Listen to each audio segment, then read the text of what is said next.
Salve, senhores! Aqui é o Cláudio Costa e vamos conversar agora um pouquinho sobre gerenciamento de escopo de Group Policy. Eu vou tentar, nos próximos 3 vídeos, tentar explicar para você tudo que a gente pode fazer para controlar exatamente onde uma Group Policy deve ser aplicada, quem deve receber essa Group Policy, que máquinas, que usuários e assim por diante. Então, a gente vai dividir isso em 3 vídeos diferentes. No primeiro eu vou falar especificamente sobre link e herança. No próximo vídeo eu vou falar sobre filtros de segurança e filtros WMI.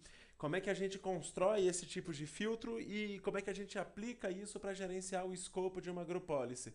No terceiro vídeo eu vou falar sobre Loopback Processing Mode, que é uma forma que eu tenho de gerenciar que as Group Policies que são configuradas para o usuário e aplicada numa máquina vai valer para o usuário que se autenticar naquela máquina.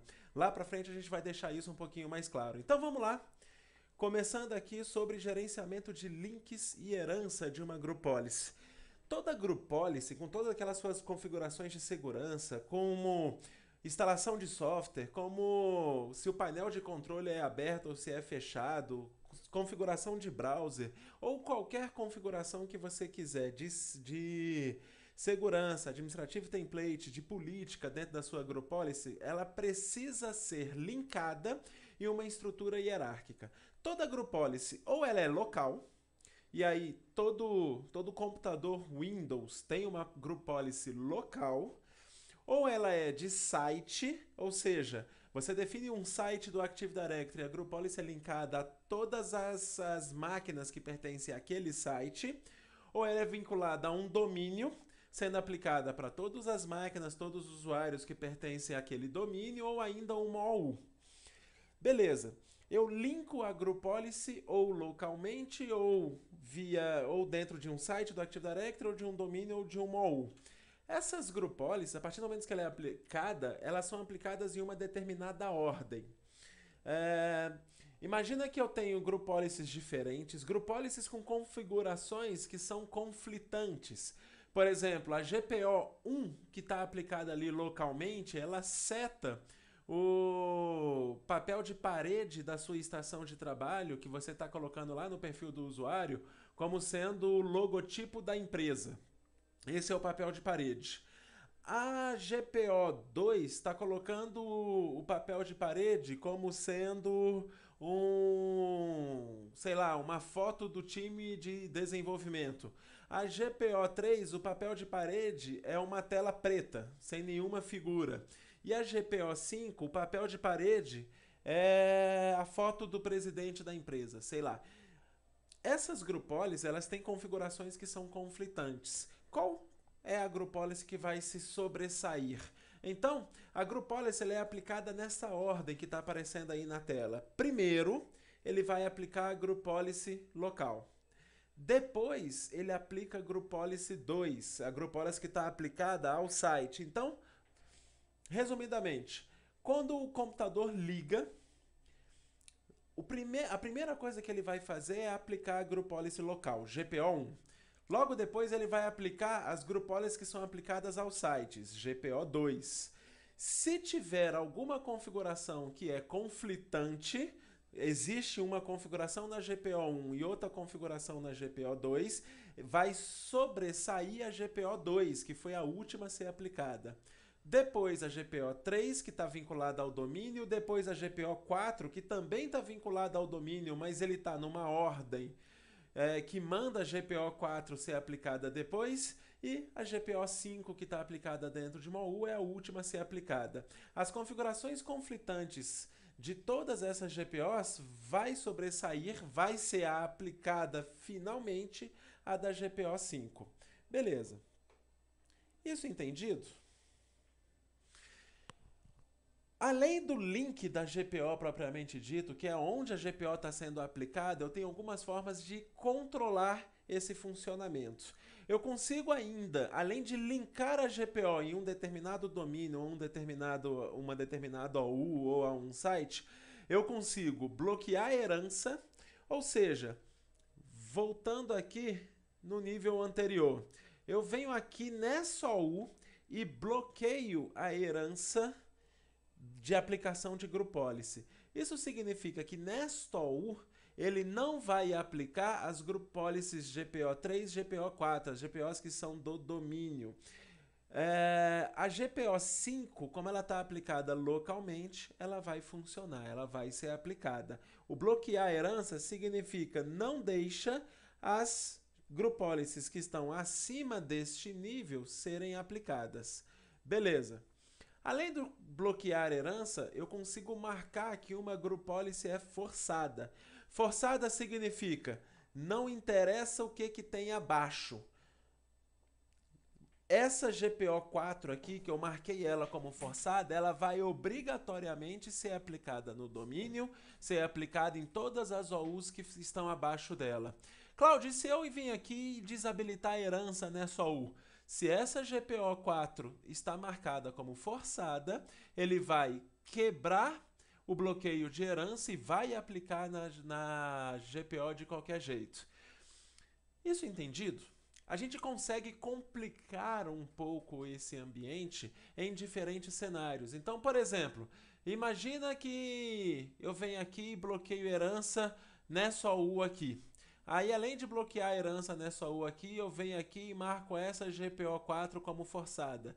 Depois de marcar essa GPO4 como forçada, eu venho aqui e marco a GPO5 como forçada também. No final, qual vai ser o resultado esperado da aplicação dessa group policy? Eu vou te mostrar ali uma forma que a gente tem de verificar qual exatamente é a ordem de todas as group policies que estão sendo aplicadas dentro do seu domínio. Mas vem aí uma dica de boa prática. Quanto mais simples o seu ambiente, melhor.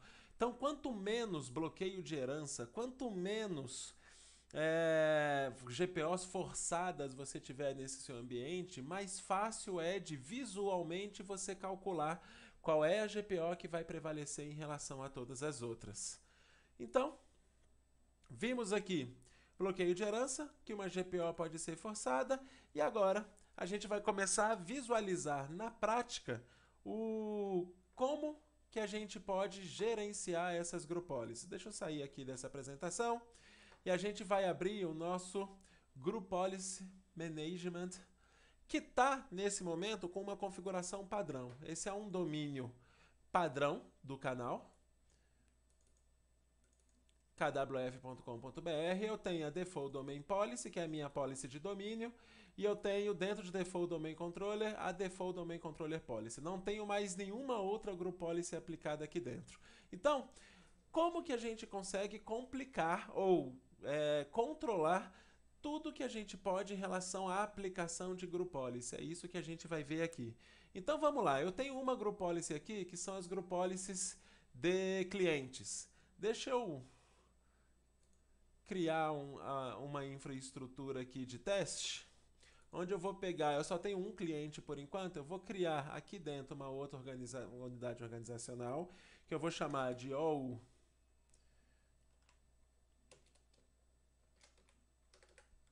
2. Não estou muito criativo, não. Uma outra unidade organizacional aqui, que eu vou chamar de OU3. E uma outra unidade organizacional dentro da OU3, que eu vou chamar de OU4. Beleza. Acho que isso aqui já é o suficiente para a gente começar a fazer teste. Então, vamos voltar lá na nossa Group Policy Management, vou dar um refresh aqui, e a gente começa a visualizar todas essas Group Policies. Do jeito que está aqui, Default Domain Policy está vinculada ao domínio e vai se aplicar em todas essas OUs, em todos esses objetos que estão aqui dentro. Beleza, inclusive clientes. Se eu chegar dentro de clientes aqui, e começar a fazer cálculo de qualquer objeto que exista aqui dentro, se a gente clicar no Group Policy Inheritance, ele vai mostrar para a gente todas as Group Policies que estão sendo aplicadas nessa OU. Essa aba ela é fundamental para a gente entender tudo, ou a aplicação, como é que está a herança de todas as Group Policies que estão sendo aplicadas nessa OU. Então olha o que a gente consegue fazer. Eu venho aqui em clientes e bloqueio herança. Na hora que eu bloqueio herança, agora não tenho nenhuma group policy sendo aplicada em clientes. Se eu vir aqui e forçar essa group policy, se eu vir em clientes, agora a group policy está sendo aplicada nesse clientes. Então é visivelmente fácil da gente entender qual é o impacto de forçar ou de bloquear a herança. Quando você bloqueia a herança, ele coloca esse ícone com uma exclamação azul. Quando você força uma group policy, ele coloca esse cadeado aqui. Deixa eu desmarcar isso e desmarcar isso. Voltou o meu ambiente normal. Deixa eu só dar um refresh aqui, não está mais em Enforced. Agora eu venho aqui e crio uma nova GPO. Vou chamar de GPO domínio. Seja lá qual é a configuração que eu quero fazer nela.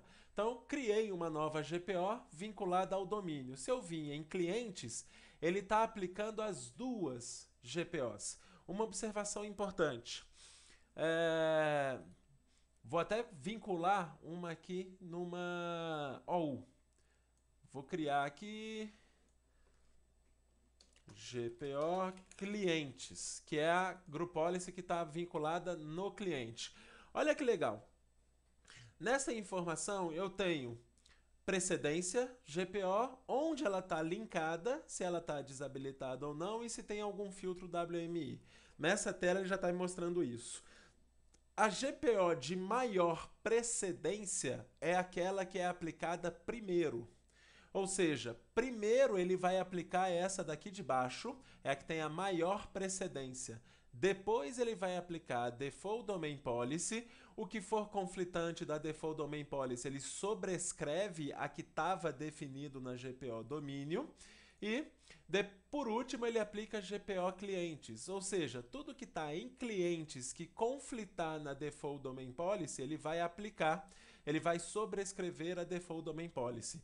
Isso que eu estou falando, galera, só vale para configurações que são conflitantes. Se são configurações diferentes, um está setando o papel de parede, o outro está mandando bloquear o painel de controle, sei lá, são configurações que são diferentes, aqui aplica o papel de parede, aqui bloqueia o painel de controle, aqui bloqueia o prompt do comando. As três group policies vão ser aplicadas. No final, papel de parede vai estar definido, painel de controle bloqueado, prompt de comando bloqueado. Se for configurações conflitantes, a que vai sobressair é a última a ser aplicada, que no caso é a GPO clientes. Tá, e se eu vim aqui e criar uma group policy dentro de GPO2, que eu vou chamar de GPO OU2, na verdade. E GPO OU3. E por último, GPO OU4. Então essas são as group policies que estão sendo aplicadas. Se eu chegar dentro de OU4, ele vai aplicar primeiro a GPO do domínio, depois a Default Domain Policy, depois GPO clientes, que está no OU Pi, que vai ser aplicada nessa OU3. E depois vai ser aplicada na OU4. Então ele vai aplicar a GPO clientes, vai aplicar a GPO OU3, primeiro a da OU Pi, depois a da OU filho. Então, nesta ordem, é a ordem que vai ser aplicada. Cláudio, e se eu vim aqui na GPO domínio agora e forçar essa group policy? Eu venho aqui e clico em Enforced. Vamos lá de novo ver como é que fica a ordem na OU4. Então, olha que quando eu forço, o que está acima sai sobrescrevendo tudo que está abaixo. Ou seja, por último, ele vai aplicar a GPO domínio, que foi a que está em Enforced. Ele vai aplicar primeiro a Default Domain Policy, depois a GPO clientes, depois OU3, depois OU4, depois OU domínio. Se eu olhar OU2, mesma coisa. Primeiro, Default Domain Policy, depois clientes, depois OU2, depois o domínio, que é a GPO que foi marcada como forçada. Esse forçada, ele força independente de eu bloquear a herança. Se eu bloquear a herança aqui, ele perde a aplicação da GPO clientes, que está no pai, e da default domain policy, mas a GPO domínio é forçada aqui dentro. Beleza. Vou tirar vou tirar a herança aqui. E agora, se eu chegar aqui e forçar essa group policy, a GPO3, GPO do OU3, o que vai acontecer? Qual que vai sobressair? A que está forçada acima ou a que está forçada abaixo? Qual você acha que vai sobressair? Bem, enquanto você pensa, se você quiser, dá uma pausa no vídeo aí e tenta responder essa questão. Mas, respondendo, se eu forçar esse cara daqui de baixo e marcar ele como enforced também, clicando dentro de Group Policy Inheritance, a gente vê exatamente qual que é a ordem. As duas que são forçadas vão lá para cima. Inclusive, se eu vir aqui no OU4, as duas que são forçadas vão lá para cima. Mas a que está forçada lá no domínio sobrescreve tudo que está embaixo. Inclusive, se ele encontrar uma Group Policy forçada. Então, primeiro ele vai aplicar Default Domain Policy, depois GPO clientes, depois a que está na OU4, depois a que está na OU3, que está forçada, que é essa Group Policy aqui, por último, a GPO que está no domínio e que também está forçada. Se eu tirar a força ou o enforced dessa Group Policy, eu dou um refresh aqui, aí ele volta a aplicar a GPO 3 por último, porque essa é a forçada. Essa aqui, a GPO domínio, já não está forçada, então ela volta lá para baixo na sua precedência, ou melhor, ela passa a ter a precedência maior. Mesmo as que estão vinculadas no domínio, se eu clicar aqui no domínio e visualizar as group policies que estão linkadas, lembra que, inclusive dessas duas, eu posso mudar a ordem, mesmo com as duas sendo vinculadas ao domínio. Se eu vim aqui e colocar que primeiro vai aplicar, ou que o link ordem vai colocar como 1 a GPO domínio, se a gente vir olhar de novo lá no OU3, aí ele muda aquela ordem. Então a de maior precedência, o que antes era o GPO domínio, agora é a Default Domain Policy. Ele vai aplicar primeiro a Default Domain Policy, depois a GPO domínio, depois a GPO clientes e por último a que está forçada, que é a GPO 3. Bem, senhores, espero que tenha sido útil, espero que tenha esclarecido, caso ainda tenha alguma dúvida sobre isso. Nos próximos vídeos eu vou falar sobre filtros, como é que a gente constrói um filtro de segurança, como é que a gente constrói um filtro WMI, e no último vídeo, lá na parte 3, eu vou falar sobre Group Policy Loopback Processing Mode, que a gente aplica em alguns casos específicos. Falou, até a próxima!